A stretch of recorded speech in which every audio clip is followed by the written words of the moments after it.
All right, so you're gonna be making your slabs today for your houses. So this is a finished example and I want you to notice some things about it. First of all, it's smooth. It doesn't have any bumps on it. Second, it's round in shape. So it's not a perfect circle, but it's not a long, skinny rectangle. It's pretty round. And then finally, and this is the most important thing you need to think about, is the thickness. I don't want slabs any thinner than this because it will be very hard to build your house later if it gets any thinner than this.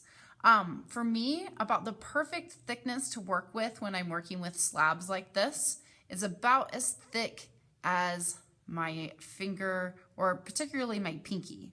If it's a little thicker than that, it's okay. If it's a tiny bit thinner than this, it's okay. But if you make it too thin,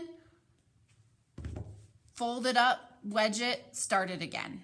So when you get to your tables, you'll have a piece of clay about this size, and your first step is to wedge it. I don't want to see you wedging it by slamming it into the table. That's really not a good way to wedge your clay. Instead, I want you to take the palm of your hand, use your muscles, and just press into the table a couple of times. That's gonna press out all the air bubbles that are inside the clay and make sure that it's not gonna give you some issues later on. Now, once you have it wedged, I just like to kind of smash it flat first. Gives me a good start before I start working with my rolling pin.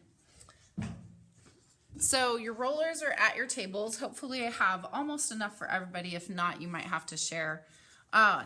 When you start rolling it, I want you to think about these three things: roll, flip, turn. Okay, so I'm just gonna roll, flip, and turn. If I keep going one direction, it's gonna get long and skinny. So that turn part is pretty important.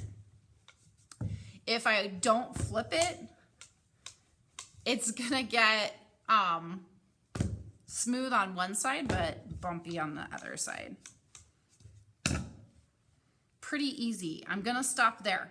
I think the most common mistake is rolling it out too fast and getting super thin and having to start over. So again, this is about as thick as I want it to be, so I need to stop. Even if it's not quite the size that I want it, I still have to stop when it's that thick. Another thing that you want to keep in mind is, I forgot. Well, I'll figure it out later and tell you then. All right, you guys have fun.